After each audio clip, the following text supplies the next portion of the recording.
Having a stroke is a life-changing event. So what happens after you have one?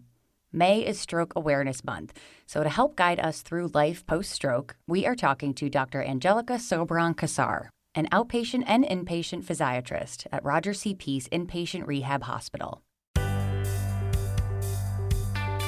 This is Flourish, a podcast brought to you by Prisma Health. I'm Caitlin White. So, Doctor, thank you so much for being with us today. To start us off, just tell us a bit about yourself.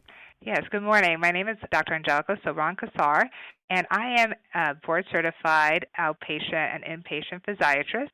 I specialize in physiatry, which is physical medicine and rehabilitation. I am board-certified also in brain injury medicine, which encompasses stroke. I currently work at Prisma Health in Greenville at our Roger C. Peace facility. It is an inpatient rehabilitation facility, and my role is to see and take care of the patients as an inpatient, but also follow up after they leave Roger C. Peace and also from the community in our outpatient location as well. Now, our topic today is life after stroke. Now, what are the effects of a stroke? So that's a great question. As a population, stroke is actually the number 5 killer and number 1 cause of disability within the United States. We see, as far as disability, not just the physical that most people can see with the cognitive and emotional effects on the person themselves, but also with their families.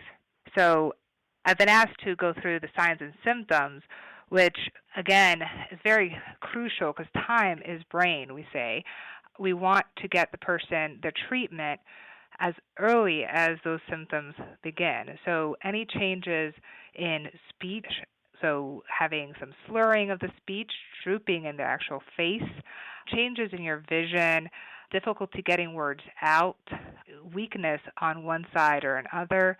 It can even be a severe headache. All of these can be signs of stroke. Now, for someone who's experienced a stroke, what are some of the short and longer term goals of rehab?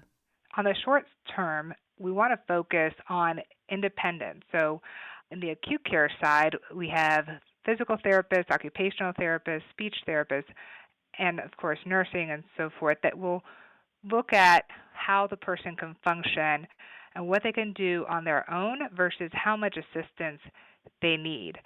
So this is crucial in that transition home and how much assistance you have in the home. So we have case managers who also work closely with the patients and their families to make that a safe transition. So really looking at what the person's need and their functional need and safety. So can they swallow safely? Are they able to do regular diet, or do they need a specialized diet? So that's where the speech therapist looks at in the short term. And of course, do they need equipment? Mainly that transition for safety. Long term, though, we also look at recovery in itself. And with the short term, making that transition to the right level of care, we use that term as, do they need rehab? Do they need my kind of rehab, like an inpatient, acute inpatient rehab facility doing more intensive therapy, but needing more medical needs? Or can they go to a nursing facility to do rehab? Or do they just need home health and that's sufficient, and that they transition with their family doing the other help?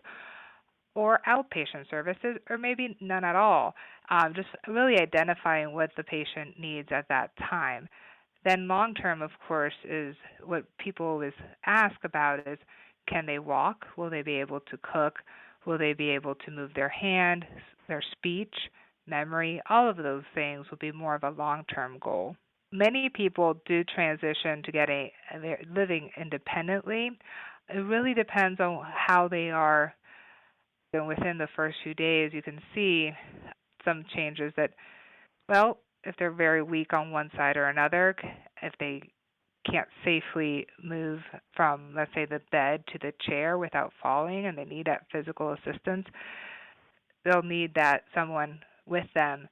We look at the first 6 weeks and then transition to even 6 months out. And I do have many patients that are able to live independently and others that unfortunately do still need help. Driving is another question I get quite a bit, when the person can drive after stroke. We have therapists that actually do a formal driving evaluation if it's warranted. And it will also depend if the person has had complications from the stroke, such as seizures and their cognition, sometimes even playing a larger role than the actual physical limitation. That usually we don't look at for at least a few weeks out of the stroke, and it really is a case-by-case situation there. Now, looking more at rehabilitation, what different environments can it take place in? Rehabilitation has many faces. There's in the acute care facility like Greenville Memorial Hospital and Richland and various acute care hospitals. It's the therapy evaluations by the acute care therapist and some treatments there. And that really will help us make the basis for further recommendations. So after what we say post-acute, that post-acute services can look like, again, acute inpatient rehabilitation, which in those cases the patients have more medical acuity, more medical need as far as needing to be seen more frequently by a doctor, maybe some tweaks in blood pressure, diabetes, you name it, just having their needs a little bit higher than other folks. And then they'll need to tolerate 3 hours of therapy on average a day, 15 hours a week. That's actually a criteria that we don't come up with. It's actually how we're accredited as an acute inpatient rehabilitation facility. And then our subacutes also do rehabilitation, so PT, OT, speech, all of those different services at a lower level of care and not requiring the same medical acuity. The home health therapy, the therapists go out to the home. There the patients they don't have a 24/7 nurse like at a skilled facility or an inpatient rehab.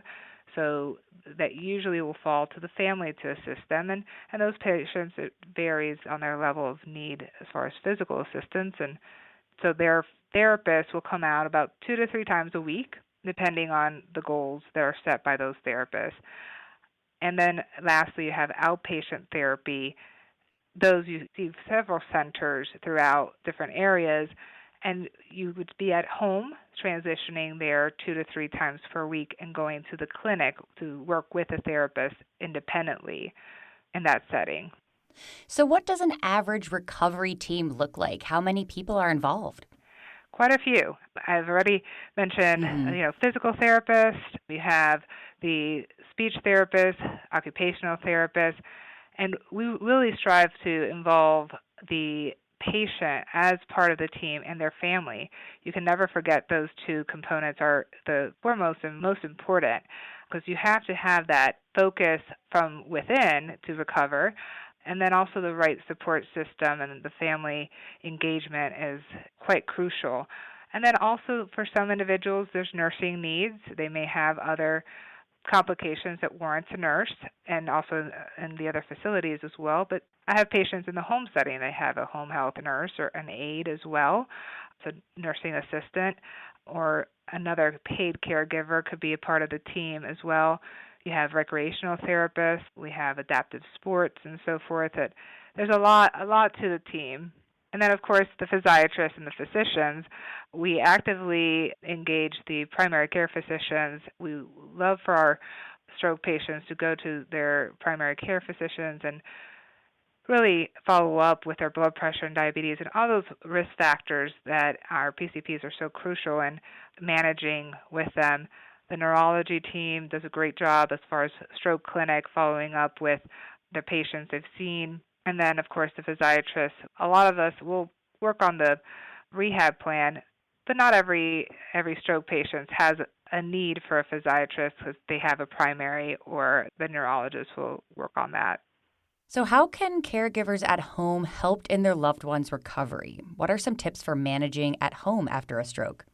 So as far as caregivers, it's a very loaded question, because you have some folks that really only require for someone to just supervise and maybe make a meal for them and just be there for support. Maybe they're fatigued and so forth. So more emotional support and just helping them maybe go drive them to therapy, those kind of things. And then you have other patients who really require a significant physical assistance and needing someone to carry them, lift them into the chair. Some of my patients have significant changes in their personalities or their emotions, which can be burdensome as well on the caregiver. So taking care of themselves, reaching out, the caregivers can reach out to support groups. Prior to COVID, we had aphasia support group and so forth. There are still groups virtually and resources that they need to also take care of themselves in order to be there physically and mentally for their loved one. So we do allow a family member to come back with our stroke patients at clinic.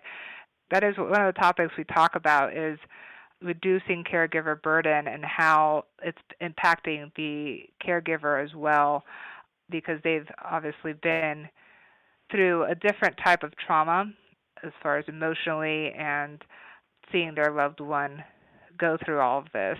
So definitely taking care of themselves as part of it and having a backup, not doing it all 100% by themselves is crucial. So I've had the caregivers could be spouses, children, church family, pretty much anybody. I've seen different combinations over the years, and enlisting some other help, having a backup so you could go out and do something for yourself, if it's going to the grocery store or anything, just a short window that you at least can get that respite is important. And then really as far as helping their loved one in every single way, just sometimes it is physical, emotional, and driving. There's just a lot to that. And wrapping up here, what makes stroke rehabilitation at Prisma Health so different? We thankfully at Prisma Health have all the post-acute services that I mentioned before through Prisma Health, as well as the level of cares with rehab, outpatient center. We are CARF accredited, which is a rehabilitation accreditation in stroke. And we actually have a brain injury and young stroke program in downtown Greenville for outpatient stroke services that has PT, OT, speech, as well as a neuropsychologist involved, because I did not mention this earlier, but cognitive testing for some stroke victims is actually very appropriate. Not everyone needs it, again. So some of those individuals do need that neuropsychological component to work with them on their transition, maybe back to work. The goals are also dependent on how the person was doing before their stroke, as if it was a working individual versus someone who maybe had some deficits before. So what makes it different is that we really do have, thankfully, all the services, and we can kind of plug you in to what's most appropriate. Well, thank you so much for your care and for your information today, Doctor. That was Dr. Angelica Sobran-Cassar, an outpatient and inpatient physiatrist at Roger C. Peace Inpatient Rehab Hospital. For more information and other podcasts just like this one, head on over to prismahealth.org. This has been Flourish, a podcast brought to you by Prisma Health. I'm Caitlin White. Stay well.